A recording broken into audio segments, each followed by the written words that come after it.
You ready?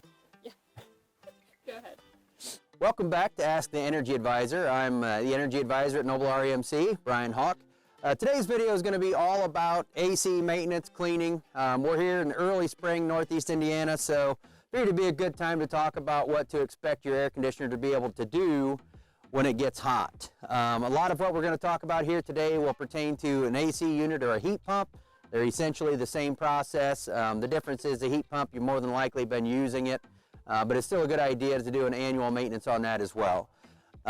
Really, to get started, one thing we need to look at when it comes to air conditioners, you see I've got a couple props right here.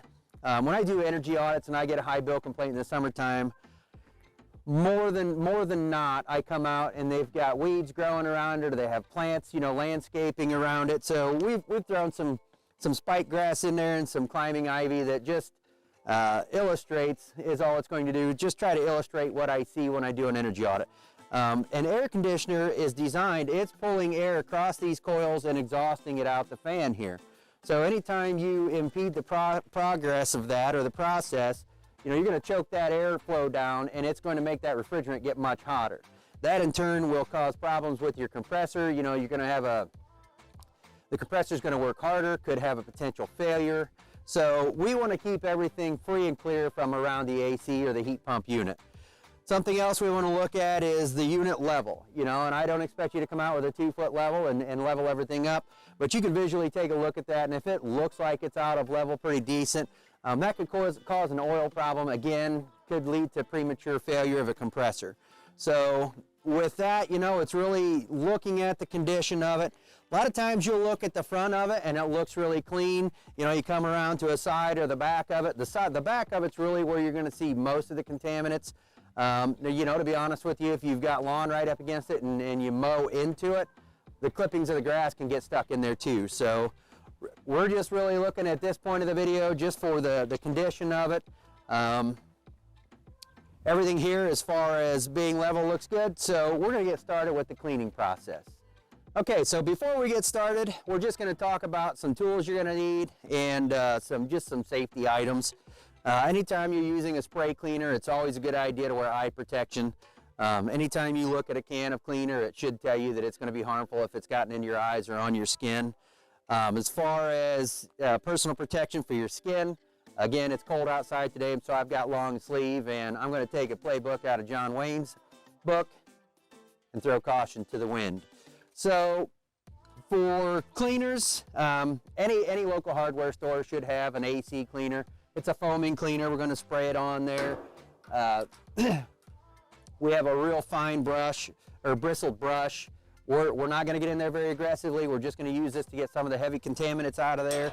And then just your standard garden hose. So once we get this thing sprayed up with foam cleaner, you know, we're going to come back and rinse it off with the garden hose.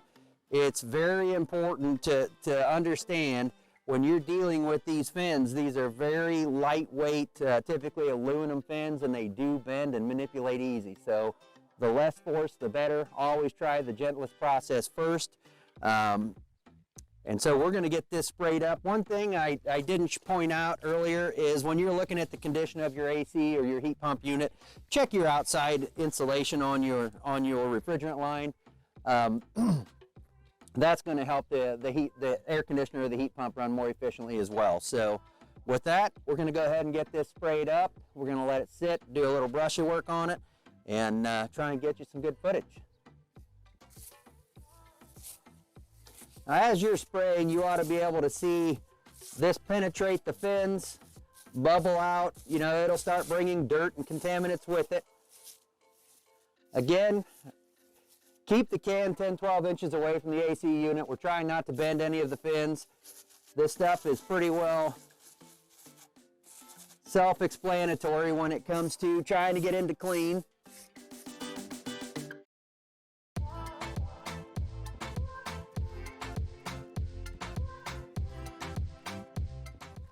And if you feel like it's taking much too long, you get a second can.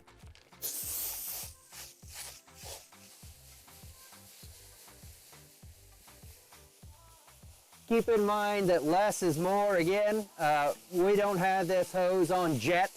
We're just basically showering these fins down and try to do a vertical motion, not a horizontal.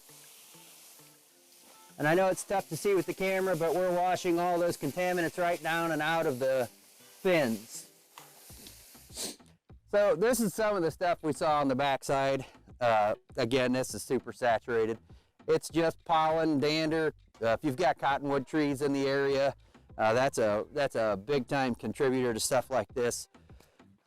One thing I didn't really discuss, if you're really good about keeping your AC unit clean, you really don't need that foam cleaner. We just wanted to utilize that in the video just to show you if it's been a while since you've done it, hit it with the foam cleaner and then spray it off. Otherwise, you can just do what we showed. One thing you want to try and do, I hit it pretty square up top to try and get that water started down, but then I just tried to drive the water down and not in. So we're just trying to rinse that face off and keep that clean. But other than that, that should take care of everything outside. And now we're going to head inside and talk about the air handler and your filter system inside. Okay, so here we are in the air handler portion. This one happens to be a gas furnace. What we're concerned with today is the air filter and the A-coil up here. Again, you've got your refrigerant lines coming down into the A-coil up here. This portion, this box up here is going to be your A-coil, which is where your AC refrigerant pushes through.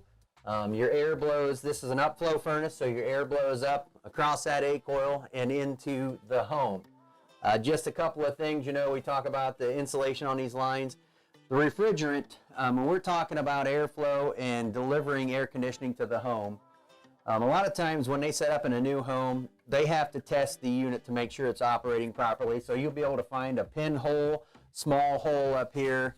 If your home feels like it's not getting the proper air conditioning, like it's not cold enough, one thing you can do is, this is just a little instant read candy thermometer or any sort of cooking thermometer. If there's already a hole pre-drilled, you can just stick that probe in there, and that should be, right above the A-coil. It should be right around 55 degrees, give or take.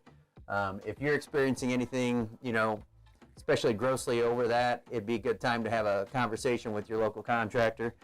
Very simple process. I don't really recommend just coming in and drilling holes yourself, because anything can happen in a configuration. If you didn't have the unit installed yourself, maybe somebody's moved the A-coil on you, or there just could be a problem with that. So again, new construction, they typically have a hole in that plenum above the A-coil, and that's a safe bet to put a probe in there or a thermometer in there. What we're going to look at today, we're going to pull the furnace or the filter out. And as you can see, this one's due for replacement. And what we've got here, this is just a 3M pleated. I'm a big fan of the pleated air filters because you've got a lot more surface to catch the contaminants, and then that allows proper airflow or better airflow.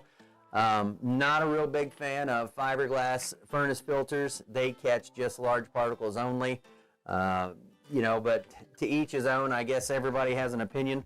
But what we've got here is a MERV 6. And that's just, we're basically talking about the size of contaminants that we can bring down. This happens to be an allergen filter. Really the main thing to look at is what direction is your airflow supposed to go across this filter. They all come with an arrow on there. It shows which way the airflow is. Again, this is an upflow furnace, so we know this is our return air coming in. It's drawing that in across this filter, which means we're going to be pulling the air across it in the same direction as the arrow. So once we get this ready to go, we put her into place, and you're good to go on the airflow. Sometimes you'll have a little cap here. They might have a little self-tapping screw in there to cover that. You have to take that cap off. Not all of them do. In fact, most of my audits, they've been removed. So that really, the condensate line, there's a drip pan in here. As you're pushing air across that coil in the summertime, you're going to be removing moisture out of the air. So we're dehumidifying the space at the same time. There's a condensate pan down here. You want to make sure that your condensate line looks good. It's not dripping, you don't have any water coming out here. One thing you can do, again, depending on your comfort level with working on your equipment, you can come in and put a couple capfuls of bleach in there, diluted bleach. This can get, with PVC, this can get some weird fungus that can grow inside of it. So that bleach will take care of that. You don't want anything growing inside this because it will allow that water to build up and then overflow out of that condensate pan and cause problems in your home. So again, I think that's about everything. We're going to wrap this one up. If you have any questions, feel free to give me a call at Noble REMC. And again, just thanks for watching the videos. We hope you stay in touch with us.